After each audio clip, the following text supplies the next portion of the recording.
Hey guys, it's Mathel here once again with an attempt at making Volcanic Fissure a playable skill. So from what I'd heard, it was okay, and you could do it with some Strength Stack, Brutus, Lead Sprinkler stuff. I had yet to actually touch the skill or really look into it too deeply, but I did find a relic, finally one that was fairly useful for all kinds of builds, and that is the Cold Dex Stack Relic. So 2 to 3 additional cold damage per 10 dexterity, and when you start out with 2 to 4 cold damage on your weapon, then that is almost double the additional damage. So with that, I thought I could either do my Dex Stack Spectral Throw again, which is perfectly fine and a really nice build, and I'd love to play it again, but it's a known quantity. I know how that would go, and that does take a bit of the excitement away. Or I could try the new skill, which Cold Dex Stack basically lets you do anything with. So you can do whatever you want as far as a skill goes when you're stacking a bunch of flat damage, and in this case we are using Volcanic Fissure, lots of cold damage to begin with, and then this is a Raider, lots of attack speed, frenzies, built into Grace and Determination, so that this character is actually probably going to be the thickest character I make for the league. Got a bunch of life gain on hit, bunch of damage, etc. And overall it's turned into a pretty well-rounded, quite likely build of the league style character. The playstyle, as you can see throughout the mapping and stuff, is okay. It's nothing special because Volcanic Fissure is kind of like a Sunder or a Tectonic Slam with a Molten Strike or Cremation like payoff at the end of the travel. So it does have a bit of a delay to it, and that's why I think you have to build a bit more durable on your character to be playing this skill, because there's going to be lots of opportunities for mobs to hit you. But once you're starting to attack and getting things going, then it's not too bad on clear. You do have Volcanic Fissure Val version, which just snakes around and does stuff for you as well, so that's only really useful in large scale clear. And then I'm also using Val Smite or Smite just for a bit of extra damage, but the Val Smite itself can actually clear screens too, even without any links attached. Overall, yeah, the clear speed is nothing special, but it is a reliable enough character, and I can do pretty comfortably all sorts of maps without too much worry. At this stage, the character's level 93, and I have yet to die on it, and I'm going to try and keep that going as a full hardcore run, but I doubt that's going to happen with some Ubers and Simulacrum happening. Either way, it's been pretty enjoyable thus far. I've got like 120,000 evasion, like 20,000 armor, something like that. Depending on what's happening with the balls, something like 10 to 30 million DPS. So it is tough to know what is going to happen DPS wise, because the balls, much like a Molten Strike, can overlap and do additional damage, but it depends on the size of the target's hitbox essentially, because you can't do much to lower the spread or anything. Projectile speed, like additional projectile speed or lowering projectile speed, won't interact with Volcanic Fissure, much like it does with Molten Strike, because it supposedly isn't even supposed to work with Molten Strike, but it does. Something like that. So it doesn't work for Volcanic Fissure. You just have to trust that some of the balls are going to be hitting, some aren't, depending on the size of your target. Basically, we might have some overlap, we might have not much. Either way, the DPS has felt pretty good thus far. I am building kind of into more than just the cold by itself, so it's a lot of cold damage stacking, but I've also used cold to fire, so that I can have half my damage being cold, half being fire, something like that. So then when I use Secrets of Suffering, I've got a lot of brittle and a lot of scorch, and then thanks to getting a bit of lightning damage from my weapon and also using Smite, I can also sap enemies too. So all of that together creates what should be a pretty damn unkillable character in a normal conventional sense. Of course, Ubers and some special shit is going to challenge that notion, but we'll wait and see as I take on the end game rather soon. But I do think this character has pretty much by far the best chance of taking on a Wave 30 Simulacrum of anything I've built this league, so I do expect it to go through that, and on top of that, I'm going to try and make sure I don't die while doing it. So we'll see if I can pull off a full hardcore run on a character like this, but I still don't mind dying too much, so it's not like I'm going to be logging out and preventing deaths that I would otherwise be taking. So we'll see. But the playstyle for Volcanic Fissure I'm pleasantly surprised with, like as a build and as a skill. I haven't heard as many good things as what I'm experiencing. It's been very enjoyable, and I do think the skill is mechanically pretty nice and strong, and there should be some other ways of building it, like the strength stack for sure is a much more comfortable way of building this skill, I think, because cold deck stack I think really benefits from having the relic, and then some pretty fine-tuned gear. But yeah, I've kind of allowed myself to do a bit more of that just because it's a relic. It's the only way I can get it, and got to make use of it at some point, right? So anyway, let me show you real quick how I've built this character, and then we'll take on endgame in the next stream. So here's a character at the moment, level 93, called Twitter Support Enjoyer. Yeah, it's been like a week since my Twitter got hacked and deleted and stuff. Yet to hear back from Twitter. Enjoying the support process. I don't expect to honestly get my account back. I did start up a new one just in case, and possibly for the actual future. So that is at Mathel Reborn. Would appreciate if you gave that a follow if you use Twitter. But I digress. We are a level 93 raider, and like I said, probably going to be the thickest character I build this league. At the moment, those are the stats for defenses there. Capped on spell suppress, decent amount of life, with flasks up. That's kind of like the evasion armor situation, which can still go a lot higher if we want, and then frenzy charges actually boost that a good bunch as well. Kind of just incidentally built thick on this because it was it allows itself to, and your auras aren't particularly good on stat stackers, or flat damage stackers in general, because you've already got so much coming from your damage scaling sources that the auras aren't going to do too much more. So instead we go like kind of a thick defensive setup, so Grace, Determination, using a Defiance banner because I had a bit of spare mana. Ideally I wanted to fit in a Skitterbots instead of here, but I couldn't quite fit that in. So this is going to be a character you probably can't really replicate in any good meaningful fashion unless you've got the Relic and can get the Axe. But you can do strength stackers with Volcanic Fissure, do some pretty high effectiveness as well, or maybe kind of like what I did with the champion aura stack, I believe. Can't remember what it was, Molten Strike or some shit. Basically I did a champion that had a lot of wrath and anger effect scaling, so then you could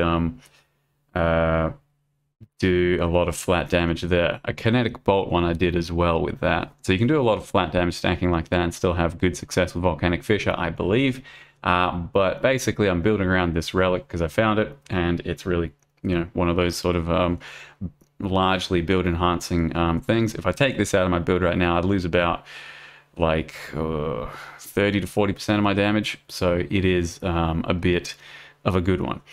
So I then went ahead and decided to try and build into axes. So I got a synthesized 2 to 4 cold damage siege axe. This thing was 50C on the market. You know, no one really cares about building stat stacking axe sort of shit.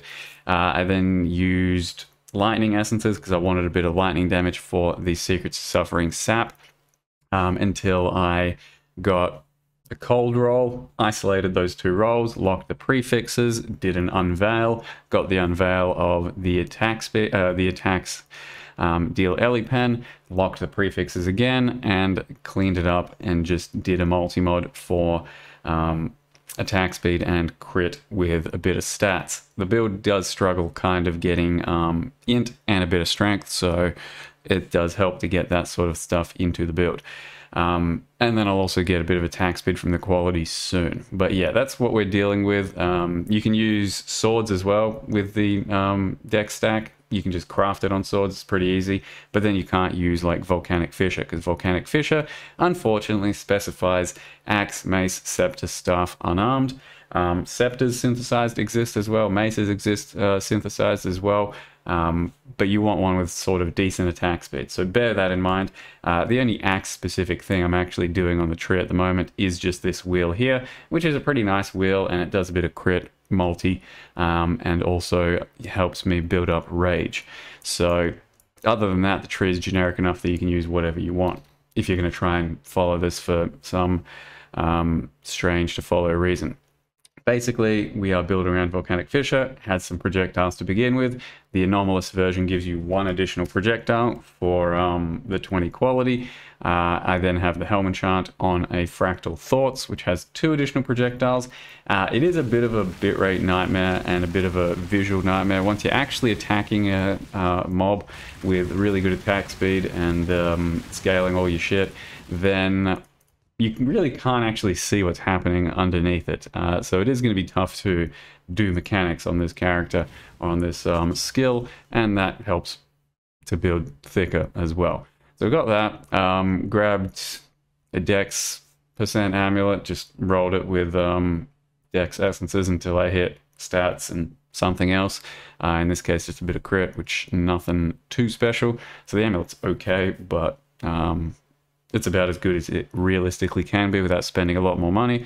Likewise with the belt, grabbed a synthesized rustic sash, or just any sash, % dex essences, tried to hit a strength roll, ended up annulling off the other suffix and just slamming on cold res, and then we managed to hit just like life there, which doesn't really matter. Flat life in this build doesn't matter too much because Garakan's flight are the go-to boots for dex stack, and they give a lot of extra life. So you've already got a lot of flat life. It's more about getting % life in the build, and you know, skimping out on some flat life throughout other areas isn't too bad. I've then gone for some life gain on hit on my rings, so that in the end I've got something like 50 life gain on hit with all these balls going off and hitting. It's really good sustain against single target and against mass clearing. So pretty basic ring there, a bit of dexterity, life gain on hit. Got a base for like, I don't know, 50C or some shit, life gain on hit, frenzy evasion thing, just a nice little additional perk, and then rolled it to get some res and minus mana cost. My skill at the moment costs 6 mana, and that is just barely okay to like get regen and sustain off of, so it's not too bad to fully reserve my shit. We then have gloves with some attack speed, suppress. These were rolled with zeal, deafening zeal. I just bought these for like 1 divine or 2 divines, can't remember, until they had dexterity, I guess, and then I put rage on there as well. So I've got 2 different sources of rage, and the whole point of that is getting the rage up pretty quick. So through most fights and situations, I'll get the rage up fairly quick, and then I'm going to be able to press Berserk to help burst things down. I've yet to put Berserk into the setup, but that is what I will be doing. So I'll have a Berserk somewhere here. I'll have an Ellie weakness somewhere here as well, just to self-cast for the single target. And then the chest, just got a really thick evasion chest, and some dexterity, crafted attributes, and then I really like the less damage taken mod for stat stacking, so I went with that one, and then effect of non-curse auras from your skills. So that's basically the gear. Also grabbed a implicit synthesized socketed gems, have 20 increased reserve efficiency, just so I could fit in more auras. In the end, I didn't really need this because I did pick up a megalomaniac that I could use for aura reserve that I didn't actually end up using. So that is this over here. We just got some basic shit. This thing's very easy, very meaningless. Calamitous, veteran defender, and yeah, basically nothing. We go into Secrets of Suffering. We then have this megalomaniac here, which lets me have cold to the core. Decent node for damage. Feast of Flesh, which I wanted for leech and a bit of extra life gain on hit. And then I've also got this determination threshold thing. I thought I would need it, but currently I don't. If I had, you know, the likes of needing to have more aura reserve, could easily take that. At the moment, it's not much of an issue. So the passive tree basically looks kind of useless. It just travels around, gets dexterity, bit of crit, some frenzies. Got some crit multi on jewels here using this brutal restraint, which I searched up, that ends up having a lot of dexterity. So dex there, not there. Yeah, there, dex, 5% dex, 5% dex. So it ends up giving me quite a lot. Getting the right one can be beneficial to your build in a big way. 1941 dex, 1600. So this thing gives me 330 dex because of all the other percent scalings and stuff. Have to take a 30 int note at the moment just because my int is going to suck and I can't fit in a high level LE weakness. Otherwise, there's increased damage per dex here, which is pretty nice for your proj damage. Using point blank for the balls. Using percent evasion as armor for the big armor that we have. And haven't taken anything from any other ascendancy. And no real watcher's eye in the build, and probably won't be. They're all kind of expensive for anything semi-good, so whatever. Then using Avatar Veil, Quartz Infusion, and Way of the Poacher. I'm really not sure if that's even correct. Like, it might be better to do something like this. What do we join? You fracture the additional curse. Yeah.